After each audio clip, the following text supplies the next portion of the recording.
नमस्कार, मैं हूं रविश कुमार। ना मैं गोदी मीडिया से हूं और ना ही किसी आईटी सेल का हिस्सा। मैं बिकता नहीं हूं, झुकता नहीं हूं और डरता भी नहीं।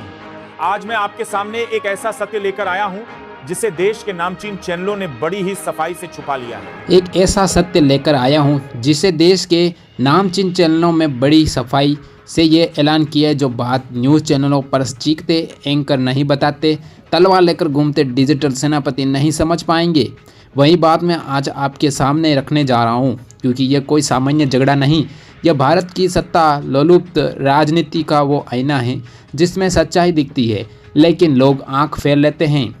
आज बात करेंगे प्रधानमंत्री नरेंद्र मोदी और उनके ही मंत्री नितिन गडकरी के बीच चल रही ठगी जंग की, जिसे देश की जनता ने छुपाया गया लेकिन जिसके असर से लोकतंत्र की आत्मा हिल चुकी है। नितिन गडकरी कोई साधारण नेता नहीं है, वह उन बंदों में से नेताओं में से हैं जिनकी प्रशंसा उनके विरोध तक करते हैं।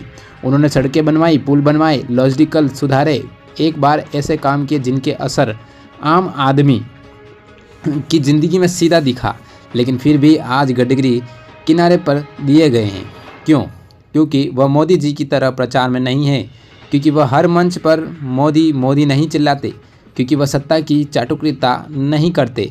वो कहते हैं हम काम करने वाले लोग हैं, प्रचार करने वाले नहीं। यही बात मोदी सरकार को चुभती है।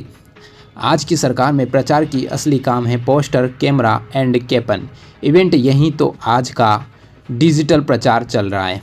और जब कोई मंत्री इन चीज़ों से दूर रहकर चुपचाप काम करता है तो वह आँख की किरकिरी बन जाता है। साथियों, मैंने कभी आपसे यह नहीं कहा कि इस चैनल को सब्सक्राइब करें, लाइक करें या शेयर करें, क्योंकि मुझे हमेशा यह भरोसा रहा है कि अगर मेरी बात में दम होगा तो आप लोग खुद सुनेंगे। लेकिन आज पहली बार मैं आपसे एक बात अपील कर रहा हूं। अगर आप मुझे एक सच्चा पत्रकार मानते हैं, अगर आपको लगता है कि लोकतंत्र में पत्रकारिता की कोई भूमिका अभी बाकी है, तो इस चैनल को अपना लीजिए और इस वीडियो को अंत तक ज़रूर देखिए। 2014 में नरेंद्र मोदी ने बने संगठन में एक बड़ा बदलाव शुरू हुआ।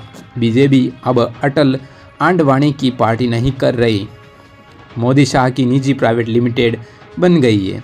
कौन क्या बोलेगा, इसको क्या मंत्रालय मिलेगा, किसका करियर अब खत्म होगा। नितिन गडकरी जैसे पुराने संघ में करीब नेता धीरे धीरे दरकिनारे किए जाने लगे। उनके मंत्रालय में पीएम या की सीधी दखली शुरू हो गई है। उनके बीच उनके प्रोजेक्ट को प्रधानमंत्री के नाम से प्रचारित किया गया।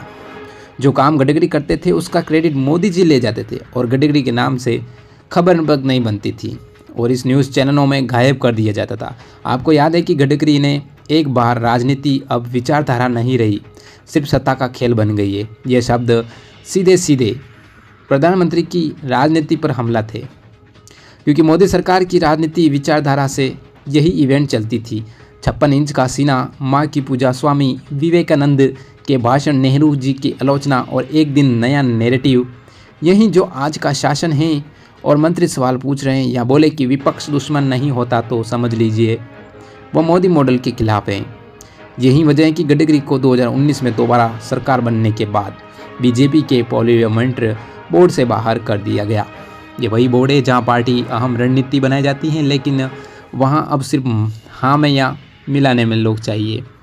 चापलूस, पालतू और मौन। अब आप सोचिए, जो नेता नागपुर से आते थे, जिन्होंने आरएस की खिड़की खाई, जिसका संघ में गहरा जुड़ाव है, जो संघ की मूल विचारधारा को आगे बढ़ाते रहे, उन्हें आज मोदी सरकार में तवज्जो में क्यों नहीं दी जाती? क्योंकि मोदी सरकार अब संघ की भी परवाह नहीं करती, जो खुद को राष्ट्र मानने लगे। संगठन की जरूरत नहीं रही जाती।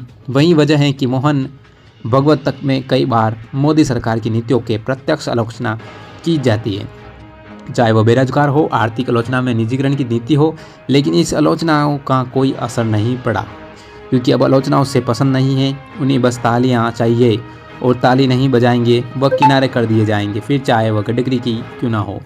गडकरी की यह अपेक्षा सिर्फ संगठन तक सीमित नहीं, उनके मंत्रालय की योजनाएं जो पूरे देश को जोड़ रही हैं। संगठन एक समिति है जो टीवी पर जगह मिली ना, सरकार विज्ञापनों में उनका नाम धीरे धीरे बीजेपी की प्रचार मशीन से गायब होने लगा। यहाँ तक कि उनके भाषण लाइव दिखने लगे। ऐसे चैनल हिलचने लगे जो एक तब तक हुआ करता था। गडकरी एकमात्र ऐसे मंत्री थे जिनके विपक्ष तकनीकी और प्रशासनिक दोनों की कौशलता थी। लेकिन उन्होंने गलती क्या की? गलती ये कि उन्होंने मोदी जी के गुणगान नहीं किए। उन्होंने विपक्ष के नेताओं के लिए विपरीत भाषा का प्रयोग किया। उन्होंने यह कहा कि राजनीति में शिष्टाचार जरूरी है। यह कहा कि सत्ता का मतलब विरोध की आवाज़ दबाना नहीं होता। और यही बातें मोदी सरकार को नागवार गुजरी। अब सवाल यह उठता है, क्या गडकरी को जानबूझकर कमज़ोर किया गया? जवाब, जी हाँ, उन्हें संगठन से काटा गया, मीडिया से दूर रखा गया, बजट में कटौती की गई और उनके समर्थकों का संगठन में कोई पद नहीं दिया गया। यह सब यूं ही नहीं, एक सुयोजित रणनीति का हिस्सा था। मोदी शाह की जोड़ी को डर था कि अगर गडकरी जैसा लोकप्रिय चेहरा बीजेपी के भीतर से उभरा तो 2024 के बाद शायद सत्ता उनके हाथ से फिसल सकती है, क्योंकि गडकरी का न सिर्फ संघ के चहते हैं बल्कि विपक्ष तक उनकी एक छाप छिपी है। आज अब मोदी सरकार की आलोचना बढ़ रही है। महंगाई को लेकर, बेरोजगारी तक, बीजेपी के अंदर अगर कोई वैकल्पिक चेहरा खड़ा होता है तो सबसे पहले नाम गडकरी का ही आता है। और ये वही डर खत्म करने की सबसे बड़ी वजह थी। आप देखिए, जब गडकरी मंच से कहते हैं हम काम करते हैं, प्रचार नहीं, तो ये शब्द बोलते हैं सिर्फ आत्मगौरव और यह सीधा प्रहार है उस सरकार पर जो हर योजना में मोदी जी को फोटो लगवाती है, हर पुल पर उनका नाम लिखवाती है और हर उद्घाटन में उनका इवेंट बनाती हैं। जब गडकरी का यह मॉडल अलग ही था, काम करो दिखाओ मत करो, लेकिन इस मॉडल की आज की राजनीति में कोई जगह नहीं है, क्योंकि आज का लोकतंत्र एक इवेंट बन चुका है। हर दिन एक नया प्रचार, हर दिन एक रात नया नेगेटिव। और अब आप इस इवेंट राजनीति का हिस्सा नहीं है तो आप खत्म कर दिया जाएगा। अब आप खुद सोचिए, ऐसे नेता जिसने देश की सड़कों की कायापलट की, जो ट्रांसपोर्ट और लॉजिस्टिक्स में क्रांति ला सके, वो आज पार्टी के लिए बोझ हो सकता है। क्यों? सिर्फ इसलिए कि वह झुकता नहीं, चापलूसी नहीं करता और सवाल पूछता है। अगर यही लोकतंत्र है तो लोकतंत्र नहीं, एक भीड़ तंत्र है, जहां नेता चुने नहीं जाते, बनाए जाते हैं, जहां विरोध की कोई जगह नहीं है और सत्ता का मतलब है बस एक चेहरे की पूजा। लेकिन ये पूजा कब तक चलेगी? क्या देश सिर्फ प्रचार से चलता है? क्या पोस्टरों से बेरोजगारी खत्म होगी? क्या झूठे आंकड़ों से पेट भरेगा? गडकरी और मोदी के बीच एक टकराव सिर्फ दो नेताओं की लड़ाई नहीं है, यह भारत की लड़ाई है। राजनीति के उस संक्रमण का काल की तस्वीर है जहां विचारधारा को सत्ता से निगल लिया, जहां संस्थाओं को व्यक्ति पूजा ने दबा दिया और जहां लोकतंत्र को इवेंट मैनेजमेंट में बदल दिया गया है। जब एक पार्टी के भीतर भी कोई मंत्री नहीं रह सकता, जब उसकी सोच और उसकी ईमानदारी उसके लिए खतरा बन जाए, तब समझिए कि देश की दिशा में जा रहे हैं। गडकरी जैसे नेता जो सच बोलते थे, जो जनता के लिए काम करते थे, तो संघ से जुड़े लोगों ने बावजूद चापलूसी से दूर रहते हैं।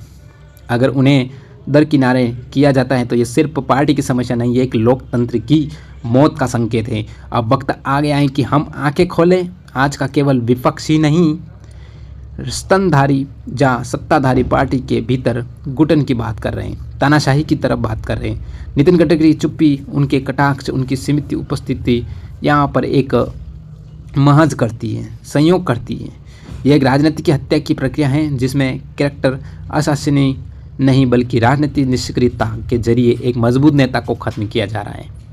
और अगर आज हम इस पर चुप रहे तो कल कोई भी स्वतंत्र आवाज़ जिंदा नहीं बचेगी, ना पार्टी में, ना सांसद में, ना मीडिया में। तो आप तो जानते ही हैं, सिर्फ एक नाम गूंजता है, मोदी मोदी मोदी। आइए भाई और बहनों, हम आज आपके लिए क्या क्या योजना लाए हैं।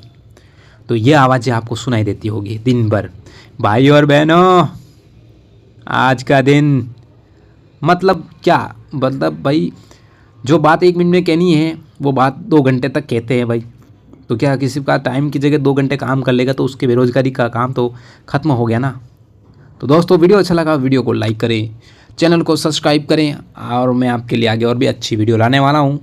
तो थैंक यू, बाय बाय, जय हिंद, वंदे मातरम। इस पर आपको क्या कहना है कमेंट में ज़रूर बताइएगा।